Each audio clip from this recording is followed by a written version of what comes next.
এই ইমাম আজম আবু হানিফা রাহমাতুল্লাহর জীবনীতে পাওয়া যায়।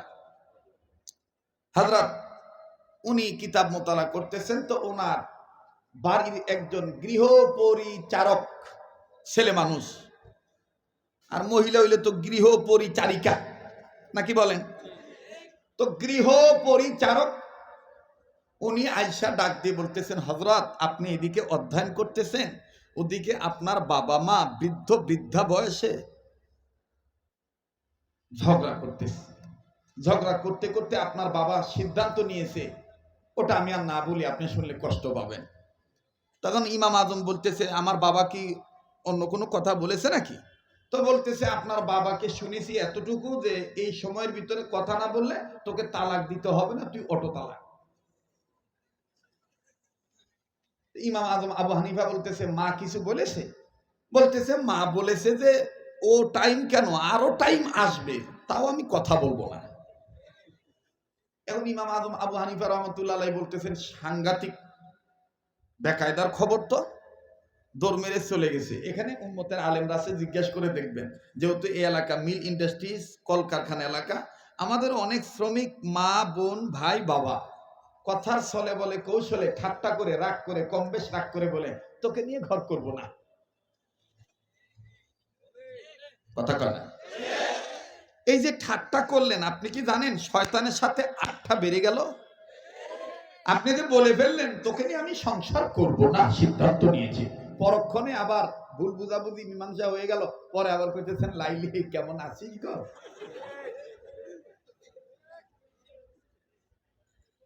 এখানে মাসআলার কি হবে, ওলামায়ে কেরাম আছে, ওনাদের কাছে জিজ্ঞেস করে দেখবেন। এজন্য 3 কথা বলার পরে উনুমুনু চলবো না। নোয়াখাইলা ভাষা বলে সুদূর বুদুর চলতো না।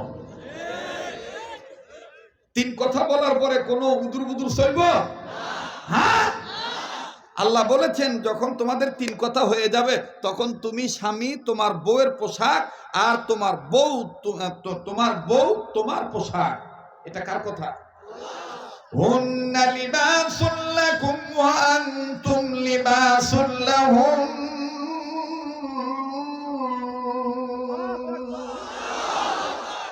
তুমি তোমার বউয়ের পোশাক, আর তোমার বউ তোমার পোশাক।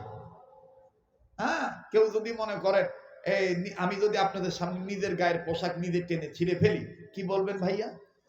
পাগল বলবেন না? পাগল বলবেন না? তো যারা বউ পিটায়, আবার ইদানিং দেখছি বউরাও জামাই পিটায়।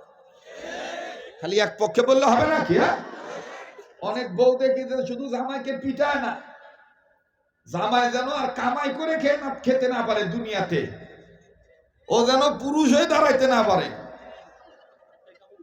ওই ফুল বাগিচার ওই মেশিনও সে কেটে ফেলে দেয়। কথা কয় না, জোরে কথা বলে।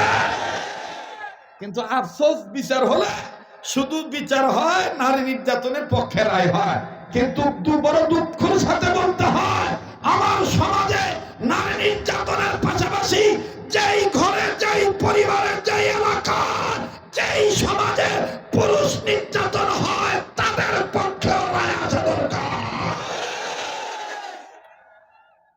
কষ্ট হচ্ছে নাকি? এবার ইমাম আজম আবু হানিফা বলতেছে, আব্বা এই কথা বলেছে, আম্মা এই কথা বলেছে। এই তো বলে হ্যাঁ। হুজুর তাড়াতাড়ি করে কিতাব বন্ধ করে চলে গেছে, যে আব্বাকে বলতেছে, আব্বা এই বুড়ো বয়সে কি শুরু করেছেন? কি বলেছেন আপনি আম্মাকে? তো বলতেছে, আমি তোমার আম্মুকে বলেছি তোমার আম্মু আমার সাথে কথা বলবে না। সে বলতেছে, আমি বলবোই না, আমি বলবোই না। মহিলাদের এরকম গাতেরা থাকে না, ভালো কথা জিগেলেও কয় না। আবার অনেক সময় দেখবেন কথার প্রয়োজন না হইলেও আন্তাজে বাপের বাড়ির প্রসঙ্গে সব করা শুরু করে। আমার নানি শাশুড়ি, আমার নানি এরকম আসিল, আমার দাদি এরকম আসিল, আমার 14 গোষ্ঠী এরকম আসিল, আমার RS, আমার CS, পর্সা, দাগ নম্বর, খতিয়ান নাম্বার, এই বকর চক্কর কথা কয় না, বলেন এরকম। তো আবার দেখবেন অনেক সময় জিজ্ঞেস করলেও কথা বলতে চায় না, মুখটা গুমটা করে থাকে। তো ইমাম আজম আবু হানিফা রহমতুল্লাহ বাবা বলতে, তোর মা হঠাৎ করে বলতেছে আমি আর আপনার সাথে এই ব্যাপারে কথা বলতে চাই না, বলবই না। আমি তো বুড়া মানুষ, আমরা এক করে বলে ফেলেছি, তুমি যদি আমার সাথে কথা না বলো, তোমার কথা টাইম দিতেছি ফজর আজান পর্যন্ত, এই ফজর আজানের মধ্যে কথা না বললে অটো তালাক, 3 তালাক। তোর মা আমার এই কথা শুনে বলতে যে ফজরের আজান কেন, ফজরের আজান দিয়ে মাগরিবের আজান দিবে, তাও কথা বলবো না।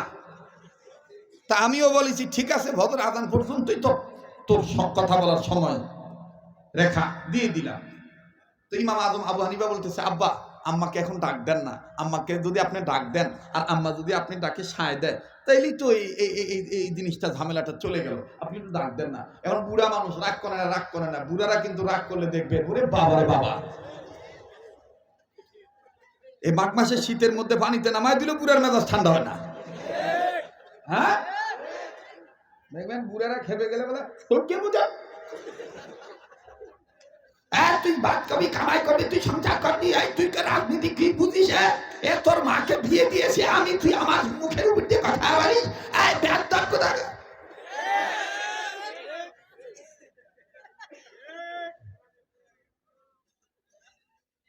আছে না? অতীতে এরকম বহুত ঘটনার নজির আছে। এক কাপ লাল চার লোভে বাম রামের দালালি করেছে, এক পিঠ ঠিক রেখেছে আর এক পিঠ ঠিক রাখে নাই মুসলমান হিন্দু। বুড়াদের যন্ত্রণায় তরুণরা কারাগারে যাইতে বাধ্য হয়েছে। বুড়া ষড়যন্ত্র করে তরুণদের রক্ত ঝরিয়েছে। সময় এসেছে তরুণদের মাথা উঁচু করে দাঁড়াবার, বৃদ্ধদেরকে বৃদ্ধাঙ্গুলি দেখায়া ইসলামী আন্দোলনের উর্বর জমিন কায়েম করতে হবে। ইতিহাস ভুলে গেলে চলবে না। আমার নবীকে, আমার রাসূলকে সবচাইতে বেশি কষ্ট দিয়েছে কিছু মুরব্বি মার্কা মুনাফিক, আর আমার নবীকে আগলিয়ে রেখেছে, নবীর পক্ষে রক্ত দিয়েছে, দান করেছে, সম্পদ দিয়েছে, বাড়ি দিয়েছে, জায়গা দিয়েছে তরুণেরা। কথা বলেন ঠিক কিনা? ইল্লা মাশাআল্লাহ। সব বুড়া খারাপ আমি কথা বলছি না, এখনো বুড়ারা আছে বিদায় কিছু কিছু বুড়া এখনো আবু বকরের মতন আছে, যার কারণে আল্লাহ দুনিয়া টিকে রেখেছে। কথা বলে, কিন্তু আমাদের সমাজে বেশিরভাগ দেখা যায় আবু জাহেল মার্কা বুড়া। যারা কথা আসতে বলবে মনে করবেন এগুলো ওই গুরু ফেললো। কি মার্কা লোক? আবু জাহেল মার্কা, গাবলা মার্কা। কথা কয় না, যারা কথা বলে। তো ইমাম আজম আবু হানিফা রাহমাতুল্লাহ বলতেছে, আব্বা আপনি ডাকবেন না? কয় না, আমিও বলেছি তোর মার সাথে আমি কথা বলবো না, এর টাইম ফজর আজান পর্যন্ত। তারপরে ইমাম আজম আবু হানিফা রাহমাতুল্লাহ আব্বাকে ওখানে রেখে মার কাছে গেছে। মার কাছে দেয়া বলতেছে, মা ও মা, তুমি বুড়ো বয়সে এত রাগ করেছো কেন? তুমি একটু আব্বাকে ডাক দাও না। ওরে বাবা, বুড়ির এখন আরো রাগ বেশি। বুড়ি বলতেছে আমি বলবোই না, ফজর আজান কেন, মাগরিবের আজান দিলেও বলবো। এখন ইমাম আজম আবু হানিফা রাহমাতুল্লাহ দেখতেছেন যে এই পেশাল পারলে তো বাড়বে। হঠাৎ করে ইমাম আজম আবু হানিফা রাহমাতুল্লাহ নাই এই কাপড়ের টুপি মাথায় ছিল, কাপড়ের টুপিটা খুলে মার কাছে দিয়ে বলতেছে, মা এই দুনিয়ার সব মানুষের ধনী গরিব, ব্যবসায়ী, চাকরিজীবী, রাজনীতিবিদ, বাদশাহ, প্রজা, এই অনেক মানুষের সকল রকমের সমস্যার সমাধান কোরআনের জ্ঞান দ্বারা আমি করে থাকি। মা গো, আমি তো তোর পেটের সন্তান, মা তুই যেহেতু কথা বলতেই চাচ্ছিস নাই, বুড়া বয়সে তুই তালাক নিয়ে চলে যাবি, এটা কথা যে মাথা পেতে দিলাম, তুই আমাকে একটু ফু দিয়ে দে, আমি যেন তোর ফুয়ের বরকতে, তোর তোয়ার বরকতে কোরআন হাদিসের এলেম অনুযায়ী তোদেরকে বুড়া বয়সে মিলিয়ে দিতে পারি। সুবহানাল্লাহ বলেন, আবার বলেন সুবহানাল্লাহ। এবার ইমাম আজম আবু হানিফা রাহমাতুল্লাহ এখন ছেলে যখন মাকে বলে যে মা তুই আমাকে একটু মাথা হাতায় দে, একটু দোয়া করে দে, মা যতই রাগ করুক হাত না দিয়া পারে। এখন মনে করেন ওই মহিলাদের যে কথা বুঝেন নাই,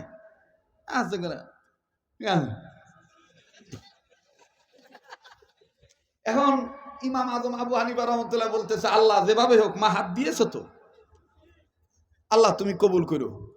এভাবে বলে ইমাম আজম আবু হানিফা বের হয়ে গেছে। বের হইয়া উনি তখন এই চাঁদের দিকে দেখতেছেন, রাত্রিতে চাঁদ দেখতেছে যে কয়টা বাজতে পারে। এখন তো ঘড়ি দেখে বোঝা যায়, উনি সুন্দর করে টাইম দেখে বুঝতে পারলেন যে এখন বাজে রাত্র 2টা পার 3টার কাছাকাছি, মানে তাহাজ্জুদের কাছাকাছি সময়। হযরত ইমাম আজম আবু হানিফা রাহমাতুল্লাহ সুন্দর করে 2 রাকাত নামাজ পড়ে এলাকার মসজিদে হুজুরের কাছে গেছে। যাইয়া হুজুরের মাথায় হাত দিয়ে সুন্দর করে বিলি দিয়ে ডেকে তুলছে, হুজুর আসসালামু আলাইকুম ওয়া রাহমাতুল্লাহি ওয়া বারাকাতুহু। হুজুর ঘুম থেকে উঠে দেখে ইমাম আজম আবু হানিফা তার কাছে দাঁড়ানো। এখন হুজুর একবার নিজে নিজের গায়ে সিমটি কাটতেছে, এ কি সর্বনাশ, আমি কি স্বপ্ন দেখতেছি না বাস্তব? সমস্যায় পড়লে আমরা যাই, এত বড় হুজুর আমার কাছে মানে। তো ইমাম আজম আবু হানিফা রাহমাতুল্লাহ বলতেছে, হুজুর আমি সত্যিকারের আবু হানিফা, আমি আসছি আপনার কাছে। বলে কেন? বলে আমার মা বাবার সমস্যার সমাধান নিয়ে আসছি, আপনার মাধ্যমে ইনশাল্লাহ সমাধান হয়ে যেতে পারে। বলে আমার কাছে কি? বলে হুজুর আপনি একটু ওঠেন, উযু করেন, আপনি আজান দেন, এই এলাকায় সুন্নতটা জিন্দা করেন। কেননা কিতাবে আছে বিশ্বনবী মুহাম্মদ সাল্লাল্লাহু আলাইহি ওয়াসাল্লাম তার জীবদ্দশায় অনেক সময় নিজেই তাহাজ্জুদের আজান দিতেন। বলতেছে আমি তাহাজ্জুদের আজান দিলে আপনার বাপ মা কি ফায়দা? বলে আমার মা বুঝবে না এটা কোন আজান। আমার মা বুঝবে এটা মনে হয় ফজরের আজান। তো মা ফজরের আজান মনে করে আব্বার কাছ থেকে শেষ একটা বিদায় নিতে যাবে, যেভাবেই নিতে যাক, মা যদি খালি যে একটু কথাটা বলে তাইলে আব্বার কসম ভেঙে যাবে। এখন মুয়াজ্জিন সাহেব বলতেছে, হুজুর এ আমার দ্বারা সম্ভব না, কারণ এলাকার মানুষ ভালো না, আমার চাকরি নিয়ে টানাটানি লাগতে পারে। আছে না এরকম কিছু? দেখবেন যে কোনো সমস্যা নাই, উনি অন্যায় করলে কোনো সমস্যা নাই, কিন্তু হুজুরদের যদি খালি একটু উল্টা পাল্টা হয়, উনি দেখবেন একবারে মসজিদে নামাজ এক রাকাত দুই রাকাত কম পড়েও বাইরে এসে বলে এ হুজুর চলবে না। কথা কয় যারা কথা বলে, বলে এ হুজুর চলবে না। বলে কি করেছে হুজুর? বলে হুজুর সুদের বিরুদ্ধে কথা বলে। আর কি করেছে? বলে হুজুর গভর্নমেন্টের বিরুদ্ধে কথা বলে। গভর্নমেন্ট কি তোমার নানি ভাতা লাগে? হ্যাঁ, হুজুররা তো ভয় পাবে আল্লাহকে। আল্লাহকে ভয় করে মসজিদের সভাপতির বিরুদ্ধে যদি কথা বলতে হয়, কলম ধরতে হয়, হুজুর হালাল রিজিক খাওয়ার জন্য, এপিট ওপিট ঠিক রাখার জন্য, ঘাবড়া যেন না হয়, মানুষ হওয়ার জন্য হুজুর হক কথা বলবেই বলবে। তো এবার ডাক দিয়ে বলতেছে যে হুজুর এই মহল্লার মানুষ ভালো না, এই অসময় যদি আজান দিয়ে অনেকে বলবে যে এই হুজুরের মাথা খারাপ, এই অসময় ফজর আজান দিচ্ছে, কালকে আর চাকরি নাই। তো ইমাম আজম আবু হানিফা বলতেছে, ও মাসলা যা লাগে আমি সমাজের মানুষকে ঠিক করবো না, আপনি আজান দেন। তো মুয়াজ্জিন সাহেব ওযু করে আসছে, আজান দিবেন। ইন্ডিমিন টাইম ইমাম আজম আবু হানিফা রাহমাতুল্লাহ আলাইহি চোখের পানি ঝর্ণার মতন ছেড়ে দিয়ে কাঁদতেছে আর আল্লাহর কাছে বলতেছে, আল্লাহ আল্লাহ রব্বানা তাকাব্বাল মিন্না ইন্নাকা আনতাস সামিউল আলিম। এটা 7 বার চিল্লা বলতেছে। মুয়াজ্জিন বলতেছে, হুজুর আপনি আপনার মাকে বুঝি খুব ভালোবাসেন? ইমাম আজম আবু হানিফা রাহমাতুল্লাহ আলাইহি তখন চোখের পানি ছেড়ে দিয়ে বলতেছেন, ভাই কি বলবো, আমি আজকে এত বড় এলেমের মসনদে বসেছি আল্লাহর দয়া, আমার মায়ের দুয়ার বরকতে। দ্বিতীয় নম্বর উস্তাদদের খেদমতের বরকতে, তৃতীয় নম্বর নবীর সুন্নতের বরকতে, চতুর্থ নম্বর মুসলিম উম্মার ভালোবাসার বরকতে আমি দামি চেয়ারটাতে বসেছি। এই জন্য আমি মার জন্য খুব দুর্বল, মার পক্ষে আমি খুব ভেরি উইক, আমি খুবই একেবারে অনেক দুর্বল। তখন মুয়াজ্জিন বলতেছে, হুজুর আমার তো মা নাই, আসলে আপনার কান্না দেখে আমার মার কথা মনে পড়ে গেছে। ও যুবক, পৃথিবীতে কেউ যদি ভালোবাসার নজরে 4টে জিনিসের দিকে তাকায়, আল্লাহ পাক তাকে অসংখ্য নেকি দান করেন। যদি ভালোবাসার নজরে 4টে জিনিস দেখে, নাম্বার 1 কাবাঘর বাইতুল্লাহ, নাম্বার 2 কোরআনুল কারীম কালামুল্লাহ, নাম্বার 3 হক্কানি রব্বানি উলামায়ে কেরাম ওলি আল্লাহ, নাম্বার 4 আপন মা আর বাবার চেহারার দিকে যদি কেউ তাকায়, সুবহানাল্লাহ বলে।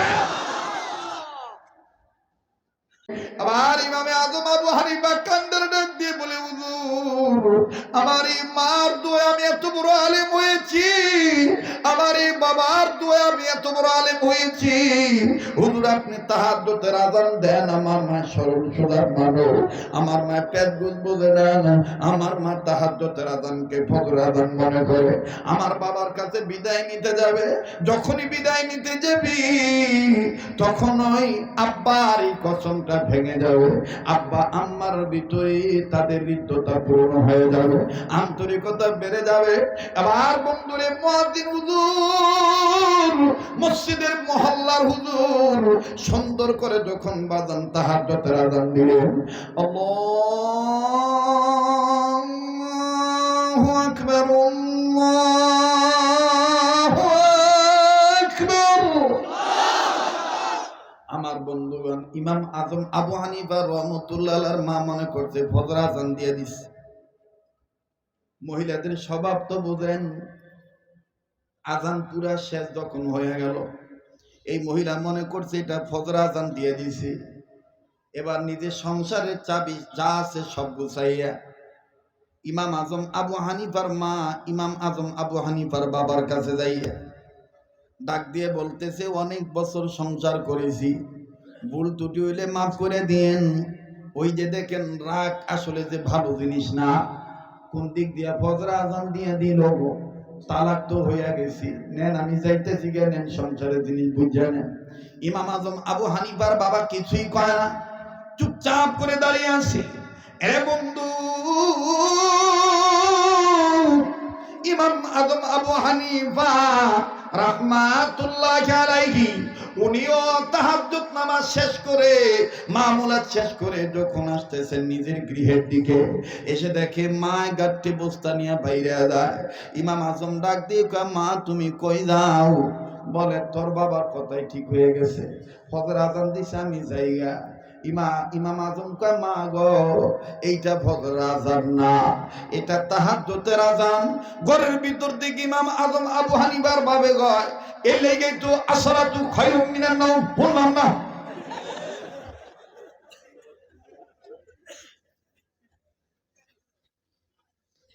ইমাম আজম ডাক দিয়ে কয়, মা গো, তুমি ফজর আজান মনে করে বাবার সাথে দেয়া কথা বলছো, বাবা তোমাকে হানা কিছু বলে নাই, যেভাবে হোক ডাকাবাদি তুমি ফজর আজান মনে করে তাহাজ্জুদের আজান শুনে বাবার কাছে গেছো, নিজের পক্ষ থেকে কথা বলেছ, আর তুমি তালাক হইবা না। এবার ইমাম আজম আবু হানিফার মা কত বাপের লোক আমি কথা কই নাই, কয় তাহলে এতক্ষণ কি করছি? কয় বিদায় নিতে গেছিলাম। বাজানদের পরে দেখেন কি মজার তথ্য আমি আপনাদেরকে বলছি, কষ্ট হচ্ছে আপনাদের? আমি দেখেছি অনেক ভাই চোখের পানি হাসার মাঝে কান্না করেছেন। আমার বন্ধুগণ, একটা অনুরোধ করব, পারলে দিবেন, না পারলে না দিবেন।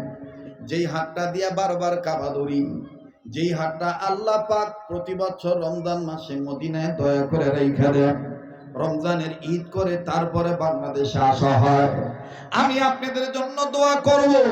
আরে বন্ধু, সবচেয়ে দামি শিক্ষা সিলেবাসের নাম কোরআন এবং সুন্নাহ, কথা বলেন ঠিক কিনা? ওই কোরআন কারীমের পারার পক্ষে 30 পারা কোরআন শরীফকে মহব্বত করে এই বিশাল ময়দানে এমন কোন বাপের সন্তান মা সন্তান আসেননি